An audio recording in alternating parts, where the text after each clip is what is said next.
ஒரு வெறுக்கையை வீசுறாங்க. ரதோற்சவ பாத்திரத்துக்காக என்ன எடுத்து வந்து தெரியும்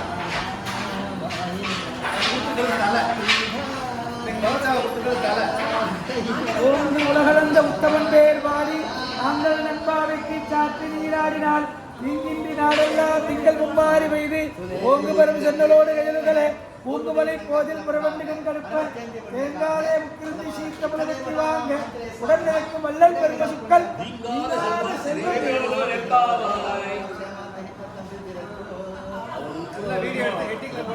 நமஸ்காரம். கோயில் மார்கழி உற்சவம் நன்றபடியாக நடந்து கொண்டிருக்கிறது. கும்பாபிஷேகம் முடிந்த வருஷம் கும்பாபிஷேகம் நிறைவு நாள் பிப்ரவரி 2ஆம் தேதி வருகிறது. மார்கழி மாதம் ஆரம்பித்து 4 நாள் தனுர்மாத பூஜைகள் வெகு விமர்சையாக நடைபெற்று கொண்டிருக்கிறது. பக்தர்கள் திரளாக வந்து கொண்டிருக்கிறார்கள். இன்று முக்கியமாக அனுமனுக்கு ஜெயந்தி. என் இஷ்ட தெய்வமான ஆஞ்சநேயர் எல்லாருக்கும் பரிபூர்ண அனுகிரகத்தை கொடுக்க வேண்டும் என்று, வேணுகோபால சுவாமியின் அருளையும் கொடுக்க வேண்டும் என்று வேண்டி கேட்டுக்கொள்கிறேன். பக்தர்கள் இந்த நிகழ்ச்சிகளில் கலந்து கொண்டு வேணுகோபால சுவாமியின் அனுகிரகத்தை பெற வேண்டும். கோயிலில் தினமும் சர்க்கரை பொங்கல், வெண்பொங்கல் போன்ற பிரசாதங்கள் போடப்படுகின்றன.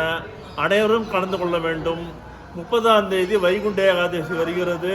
வைகுண்ட ஏகாதசிக்கு அனைவரும் வந்து கலந்து கொள்ள வேண்டும். அதற்கு அப்புறம் நமக்கு முக்கியமான தினங்கள் ஆங்கில புத்தாண்டு தினம் ஒன்று இருக்கிறது, ஆருத்ரா தரிசனம் இருக்கிறது, அதுக்கப்புறம் கூடாரவள்ளி இருக்கிறது. கூடாரவள்ளி என்று 11ஆம் தேதி ஜனவரி வருகிறது.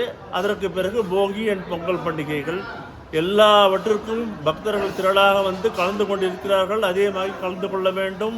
வேணுகோபால சுவாமியின் ஆஞ்சநேயர் சிவன் எல்லார் அருளையும் பெற வேண்டும் என்று கேட்டுக்கொள்கிறேன்.